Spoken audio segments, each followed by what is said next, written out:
फौजी अदालतें क्या हैं, ये कैसे काम करती हैं, इनके जजेस कौन से रैंक के फौजी अफसर होते हैं, ये कहाँ होती हैं और इनकी सजाएं कितने कितने अरसों पर मुहित होती हैं, इन तमाम तर सवालों का जवाब आप इस वीडियो में जान सकेंगे।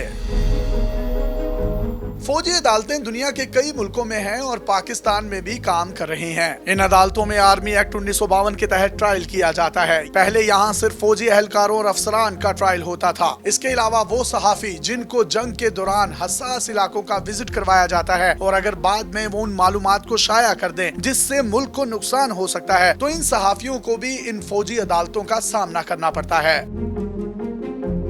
1965 की जंग के बाद जनरल अयूब खान के दौर में इस एक्ट में तरमीम हुई। आर्मी एक्ट के तहत 21D मुतारिफ करवाया गया, जिसके तहत सिविलियंस को भी फौजी अदालतों का सामना करना पड़ सकता है और इन सिविलियंस को फौजी अदालतें सजा दे सकती हैं। जियाउल हक और मुशर्रफ के दौर में फौजी अदालतों में सिविलियंस के ट्रायल देखे गए और उनमें से कईयों को सजा भी दी गई। इमरान खान की हुकूमत में 25 लोगों का फौजी अदालतों में ट्रायल चलता रहा। इनमें से 3 अफराद को सजाए मौत दी गई। बाकी लोगों को 10 से 14 साल तक की सजाएं सुनाई गयी। इन तमाम मुल्जिमान के केसेस को लाहौर हाई कोर्ट में चैलेंज किया गया। अदालत आलिया ने फौजियों की तरफ से दी गई इन सजाओं को मुअत्तल कर दिया। ये केसेस अब भी हाई कोर्ट में जेर समाअत हैं।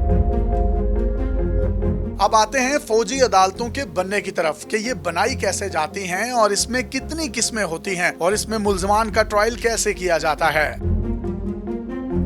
मिलिट्री कोर्ट्स या फौजी अदालतें छोटे से कमरे में कायम की जाती हैं। मुल्जिम के खिलाफ जैक ब्रांच से पूरा मुकदमा बनता है। ये जैक ब्रांच J, A और G का मुखफ़िफ है, जिसका मतलब जज एडवोकेट जनरल्स या GAG कॉर्प्स भी कहा जाता है। जिस शख्स का ट्रायल करना होता है उस शख्स के मुतल्लिका इलाके के फॉर्मेशन कमांडर के पास आर्मी चीफ या वफाकी हुकूमत की तरफ से जारी किया गया वारंट आता है। इसके बाद वो मिलिट्री कोर्ट कायम करते हैं। मिलिट्री कोर्ट्स 3 किस्म की होती हैं: summary court martial, district court martial और जनरल फील्ड कोर्ट मार्शल।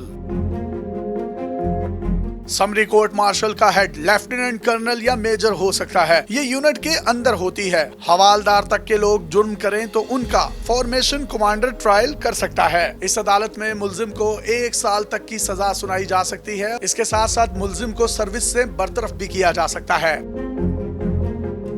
अब दूसरी कोर्ट आती है डिस्ट्रिक्ट कोर्ट मार्शल। इसमें 2 साल तक की सजा दी जा सकती है और सर्विस से बरतरफी भी की जा सकती है। तीसरी अदालत सबसे बड़ी होती है, जिसको फील्ड जनरल कोर्ट मार्शल के नाम से जाना जाता है। इसमें 3 से 5 फौजी अरकान शामिल होते हैं। इस अदालत के वारंट आर्मी चीफ जारी करता है। मेजर जनरल को वारंट A और ब्रिगेडियर को वारंट B मिलता है। इसके बाद ये दोनों अपने मातहत अफसरों में से किसी 3 को जज मुकर्रर कर लेते हैं। ये लोग ट्रायल करके सजा सुनाते हैं। ये अदालत सजाए मौत तक का भी हुक्म दे सकती है।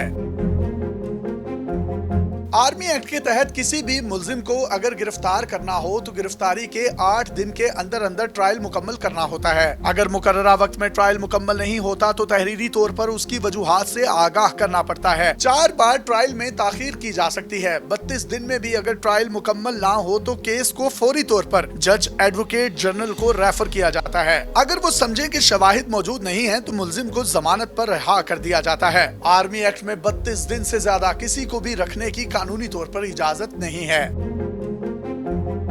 मिलिट्री कोर्ट्स के दौरान मुल्जिमान को चार्जशीट दी जाती है। उन्हें हक होता है कि वो अपना वकील कर लें। मुल्जिम को वक्त दिया जाता है कि वो केस की तैयारी करे और अपने वकील से जरूरी मशावरत कर ले। मुल्जिम की मौजूदगी में शहादतें रिकॉर्ड होती हैं। मुल्जिम को खुद भी और उसके वकील को भी जरा का हक होता है। कार्रवाई मुकम्मल होने के बाद फौजी अदालत मुख्तसर फैसला लिख देती है। अदालत इतना ही लिखेगी कि इस पर जुर्म साबित हो गया और उसे इतनी सजा दी जाती है। फॉर्मेशन कमांडर इस सजा को कंफर्म करता है, जिसके बाद मुल्जिम को जेल भेज दिया जाता है।